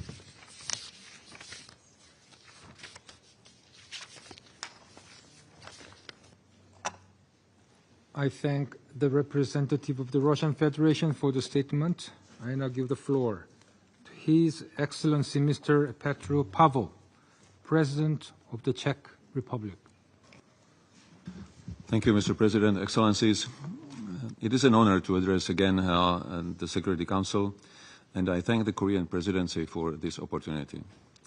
The Czech Republic is proud to be among the founding nations of this esteemed organization and remains fully committed to upholding the Charter and the rules-based international order.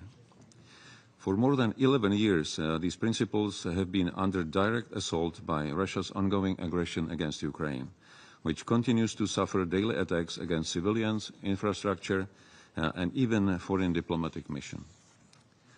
Russia, for everyone to see, does not seek a peace. Let me state it loud and clear that Russia continues to violate basic principles of the UN Charter, territorial integrity and national sovereignty through its naked attempt to land grab and expansion of sphere of influence. The recent land swap proposals and continued military escalation highlight its disregard for peace and international law. While Russia pretends readiness for dialogue and negotiating process, it systematically breaches the very basic principles of peaceful coexistence among the nations and continues to play for time. And it will continue to do so for as long as the international community allows it. We condemn in the strongest terms possible the recent incursion of Russian drones into Polish airspace. And it was not an isolated incident. It forms part of Russia's deliberate strategy to intimidate its neighbors and test the limits of international law. Czechia stands in full solidarity with Poland, Estonia or Romania and commends their swift and decisive defensive response in the face of this blatant act of aggression. After many years of war, Ukrainians are the ones who want peace in their country the most. Therefore, Ukraine must be a key actor at the peace talks. Any peace agreement must be based on international law, including the UN Charter, and be subject to Ukraine's consent. The aggressor must not be rewarded for unlawful use of force. Accountability and full reparations for the damage caused are essential for a just and lasting peace. Ladies and gentlemen, there can be no doubt Russia's aggressive behavior cannot be appeased. It must be faced with strength and a resolute global response. We call on all members of the international community, and in particular on China, to assume their responsibility and stop enabling this divisive war of aggression, which risks escalating further and undermining global peace. Thank you for your attention. Thank His Excellency Mr. Pavel for the statement. I now give the floor to His Excellency Mr. Peter Pellegrini, President of the Slovak Republic.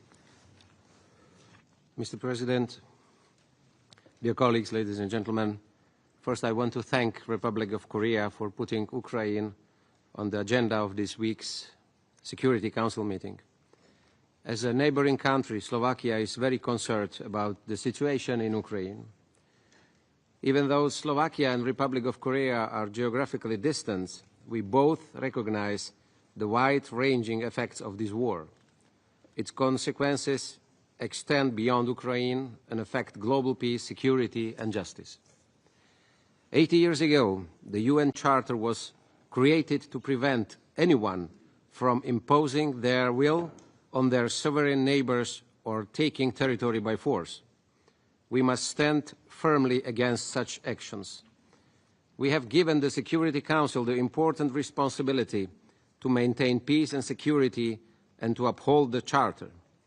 Yet, the war in Ukraine has been ongoing for over 1,300 days.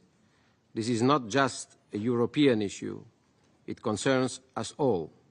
For a long time, we believed that meetings like this would not be necessary. We must consistently defend the UN Charter to ensure that such behavior does not happen again in the future, anywhere in the world. It is our duty to do everything we can to end this conflict.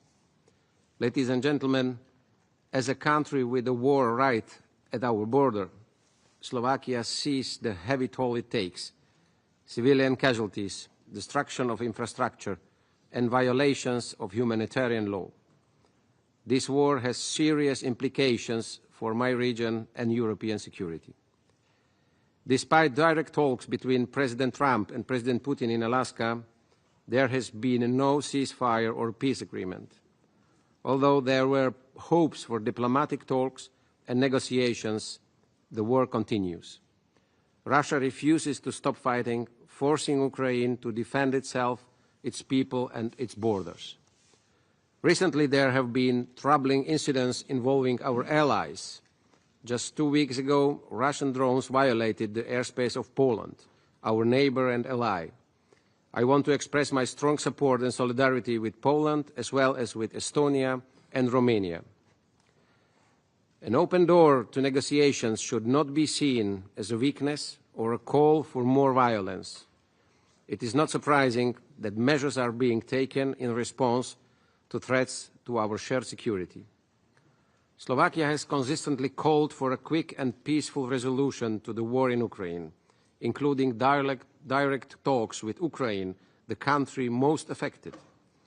We are ready to help and support guarantees for a lasting peace that aligns with the UN Charter and resolutions.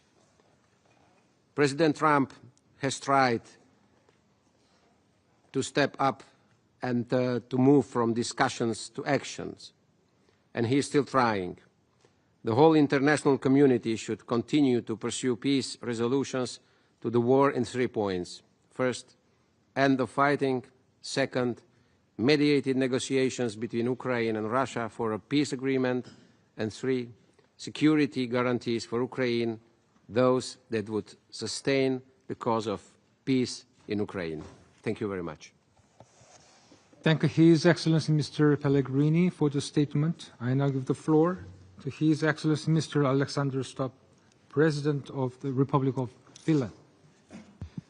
Thank you very much, Mr. President. I'm addressing the Security Council on behalf of the Nordic states, Sweden, Norway, Iceland, Denmark, and Finland. And I'm probably given the honor to do this because Finland shares a 1,340-kilometer border with Russia. Now, the Security Council has had Ukraine on its agenda for the last 11 years, with a few results on paper and even less on the ground. At the same time, it's quite clear that the General Assembly has overwhelmingly, on several occasions, condemned the aggression of Russia. The Council was entrusted with the primary responsibility to maintain international peace and security, and I think it's quite safe to say that we have failed in that. Ordinary Ukrainian civilians, and actually Russians as well, are paying a high price for this. Now, quite often I hear words that we need to eradicate the root cause of this war. The root cause is very simple. And the root cause is that Russia is not abiding by this, the UN Charter. It's really as simple as that. It is trying to violate the independence, the sovereignty, and the territorial integrity of Ukraine. Now, the UN Charter lays out the principles that underpin multilateralism. These principles, in my mind, are universal. Every country has taken a sovereign decision to uphold them when joining the UN. They are the minimum common rules at the core of the whole international system. We heard that in a speech from the Secretary General today, and we heard it from the President of the General Assembly. Now, the prohibition of the use of force, sovereign equality, and territorial integrity are fundamental to our coexistence. These rules are violated daily by the Russian Federation in Ukraine. Russia's war of aggression violates the very essence of who we are. It violates the very essence of the UN Charter. If we allow borders to be changed by the use of force, it will set a precedent with global implications. And I look around the room here today, I think most of us have had the experience throughout our history of war as a means of expansion. We've either been the victims thereof or we've been the aggressor. And I always felt that after 1945, we should have all learned our lesson. And many of us probably believed that after 1989, that lesson had been learned and we'd be moving towards some kind of eternal peace. But the truth is that when we don't nurture the international institutions that are the foundations of the peace, like the United Nations, we fail. I think a just peace is in our shared interests, and the solution is quite simple. It's in 2 phases. The first phase is a ceasefire. Ukraine has accepted it. The United States has proposed it. Europe supports it. But there's only one country that doesn't want a ceasefire, and that is Russia. And the second phase is very simple. You go into peace negotiations. And peace negotiations can last a long time. But they are, indeed, the only way we can get out of this. It's in our interest to ensure that the peace is sustainable and without a relapse.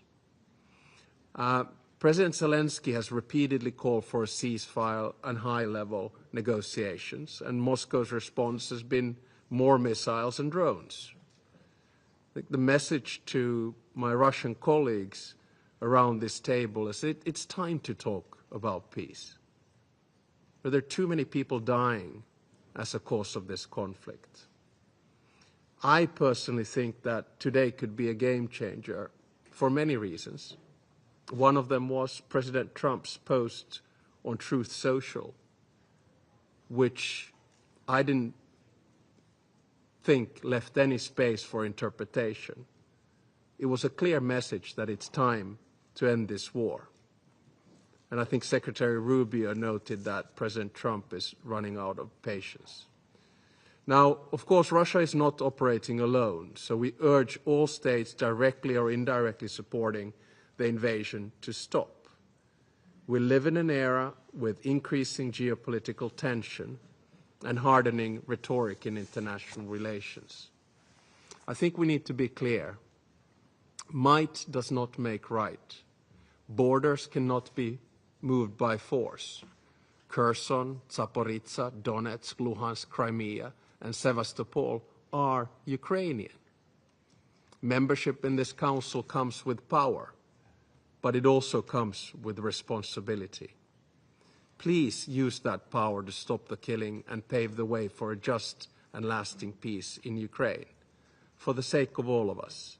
And let me finish by quoting my mentor, President Martti Ahtisaari, who was a big friend of the United Nations and received the Nobel Peace Prize in 2008. He said that what humans begin, they can also end. Please end this war. Thank you very much. I thank His Excellency Mr. Stubb for the statement. I now give the floor to His Excellency Mr. Alar Karis, President of the Republic of Estonia. President of the Security Council, Excellencies, I speak on behalf of Baltic states, Latvia, Lithuania, and my own country, Estonia. We thank the Presidency for convening us at this crucial moment for international peace and security. Russia's war of aggression against Ukraine constitutes one of the gravest breaches of international law and the UN Charter since its adoption 80 years ago. Despite repeated calls by the General Assembly to stop the aggression, Russia continues its brutal assault on the Ukrainian nation, which began with the illegal occupation of annexation of Crimea in 2014 and continued with a full-scale invasion of Ukraine in 2022. This is totally incompatible not only with the status and responsibilities of a permanent member of the Security Council, but also with those of any UN member state. The scale of human tragedy Russia has inflicted in Ukraine is unimaginable. Millions of homes have been destroyed and families torn apart. Tens of thousands of children have been abducted and deported to Russia, subjugated to so-called re-educational programs with their roots and identity are systematically erased. We continue to call on Russia to grant full access for the UN and independent monitors to the occupied territories, to the prisoner of war camps in Russia, and to the areas under occupation. Russia must return the deported children. Russia must release all civilian detainees. In response to the recent peace effort by the United States, Russia has only intensified its campaign of terror against Ukrainians. Russia has not held back even from targeting and damaging diplomatic facilities in clear violation of the Vienna Convention. The recent violations of Estonian, Polish and Romanian airspace by Russia are yet another escalation and a stark reminder that Russia's aggression threatens not only Ukraine, but the security of the entire region. On Monday, the Emergency Security Council meeting was convened to discuss the grave violation of Estonia's territorial integrity by Russian armed fighter jets. Allow me to thank all 50-plus countries who called out Russia's action as dangerous, reckless, and in violation of international law. President, Russia is not interested in peace and security, neither in Ukraine nor in Europe. In March 2025, President Zelenskyy agreed to a 30-day ceasefire proposal. That was 6 months ago. Russia, on the other hand, has shown no intention of agreeing to a ceasefire, let alone a lasting peace. Russia's objective remains unchanged: subjugation of all the Ukraine and the reshaping of European security order to satisfy Russia's own neo-colonial and imperial ambitions. The only viable way forward towards a ceasefire and ultimately towards lasting peace in Ukraine is to collectively increase international pressure to force Russia to just and lasting peace in Ukraine. Ukrainians have courageously defended not only the country, but the core principles enshrined in UN Charter: sovereignty, independence, and territorial integrity. These principles are non-negotiable and cannot be compromised, as they form the very foundation of international law-based multilateral system. The Baltic states' message is clear. Russia and its leadership must be held accountable for the crime of aggression, for the war crimes and crimes against humanity. There can be no lasting peace without accountability. Without accountability, there can be no justice. And without justice, there cannot be lasting peace. Estonia, Latvia and Lithuania will stand with Ukraine for as long as it takes. In accordance with Article 51 of the UN Charter, Ukraine has the inherent right to defend itself against Russia's armed aggression. Defending Ukraine's freedom means, for us, defending the sovereign equality of all member states, large and small, the core principles of which the United Nations was founded. We call on the Security Council to act. The cost of inaction is borne not only by Ukraine, but by the credibility of the international community as a whole. We urge all UN member states to increase pressure on Russia by strengthening sanctions or providing greater political, military and humanitarian support to Ukraine.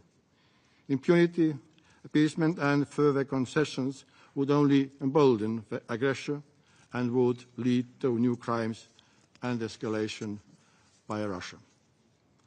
Therefore, it remains our common duty to support Ukraine in its legitimate pursuit of comprehensive, just and lasting peace, a peace rooted firmly in international law. I thank you. I thank His Excellency Mr. Karras for the statement, and I give the floor to His Excellency Mr. Antonio Costa, President of the European Council. Mr. President, first of all, I would like to thank South Korea Presidency to convey this meeting. Ukraine is fighting for the very principles of the United Nations Charter: sovereignty, territorial integrity, the respect of the international recognized borders, the right to choose its own destiny. We cannot rewrite history.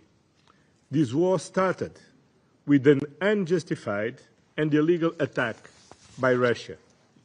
There is the only one root cause to this war: Russia's refusal to accept Ukraine's right to choose its own future.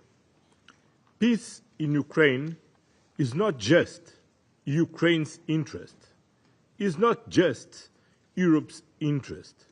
It is the interest of the global community. If we accept Russia's invasion of Ukraine, no country will ever be safe.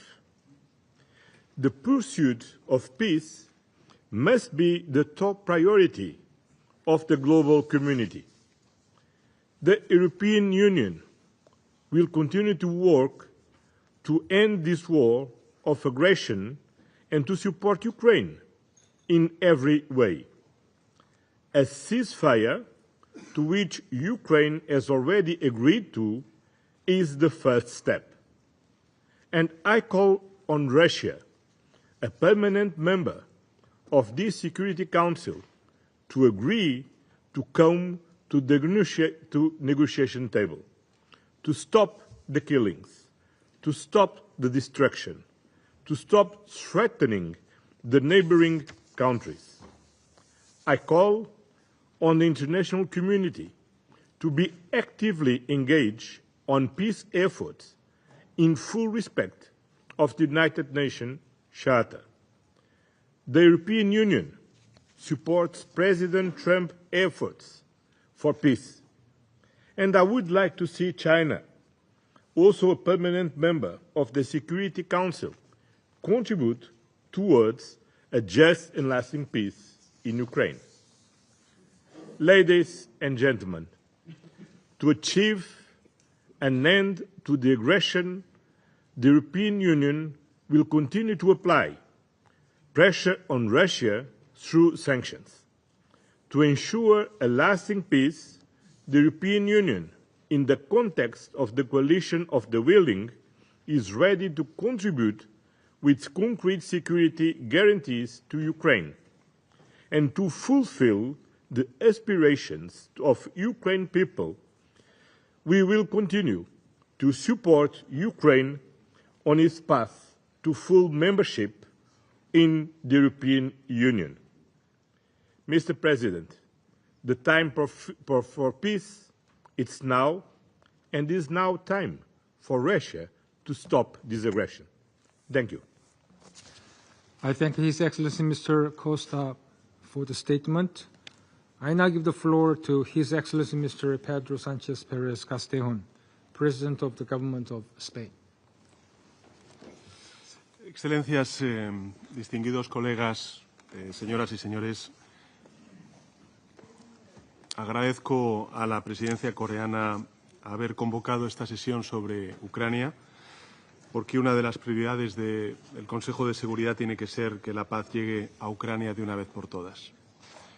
Y lamentablemente, tras 3 años y medio de conflicto, seguimos atrapados en la misma encrucijada, sin avances significativos hacia una solución duradera. Ya se ha dicho en reiteradas ocasiones, pero creo que es importante no olvidarlo, la agresión rusa contra Ucrania constituye una violación inaceptable del derecho internacional y de los valores compartidos por el conjunto de la comunidad internacional. Esta agresión es especialmente alarmante porque ha sido perpetrada por un miembro permanente de esta sala, del Consejo de Seguridad de Naciones Unidas, el órgano encargado, supuestamente, de velar por la paz y por la estabilidad global. Si permitimos que la fuerza y la coacción sustituyan al diálogo y al respeto mutuo entre naciones, estaremos sentando un peligroso precedente que pondrá en riesgo la estabilidad de las fronteras y también del orden internacional, especialmente en Europa, pero también en otras regiones del mundo. Permítame subrayar con la mayor claridad que cualquier acuerdo de paz que se alcance debe estar firmemente anclado en el respeto al derecho internacional y a la Carta de Naciones Unidas. Por tanto, no se pueden aceptar soluciones que impliquen la legitimación de la violencia o la alteración por la fuerza de las fronteras reconocidas internacionalmente. Si renunciamos a estos principios, no solo estaremos traicionando la confianza de los pueblos que representamos, sino que estaremos abriendo la puerta a nuevas crisis y a conflictos en el futuro. En el caso de mi país, de España, desde el primer día hemos sido una firme defensora de la libertad y la seguridad de Ucrania. Formamos parte de la coalición de voluntarios, hemos enviado miles de millones de euros a Kiev en ayuda militar, también humanitaria. Hemos entrenado a más de 8.000 soldados ucranianos y hemos acogido a más de 240.000 desplazados ucranianos en nuestro país. Y Ucrania ha demostrado, además, miembros del Consejo de Seguridad, en reiteradas ocasiones, su disposición a comprometerse con un alto el fuego y a buscar una solución negociada a esta guerra. Sin embargo, la respuesta del presidente de la Federación Rusa, de Putin, ha sido una y otra vez la escalada de la violencia, el lanzamiento de nuevos ataques, ignorando el llamamiento de la comunidad internacional y agravando el sufrimiento de una población, la población civil, inocente. Los recientes bombardeos dirigidos deliberadamente contra la población civil en Ucrania, las infraestructuras esenciales como hospitales, escuelas, redes eléctricas, redes de suministro de agua, son una prueba clara de que Rusia no tiene en este momento voluntad alguna de llegar a la paz con Ucrania. Las violaciones del espacio aéreo europeo de estos últimos días son absolutamente inaceptables y la comunidad internacional debe actuar con determinación y con unidad, utilizando todos los instrumentos políticos que tenemos a nuestro alcance, los diplomáticos, los humanitarios, para poner fin a esta tragedia y sentar las bases de una solución sostenible. Durante esta semana de alto nivel, reafirmemos juntos nuestro compromiso con la paz, con la justicia y el respeto al derecho internacional, porque no podemos permitir que la indiferencia o el cansancio nos paralicen. Debemos recordar que la defensa de la legalidad internacional, de los derechos humanos, repito, de los derechos humanos, es una responsabilidad compartida y que solo a través de la solidaridad y la cooperación podremos garantizar un futuro seguro y digno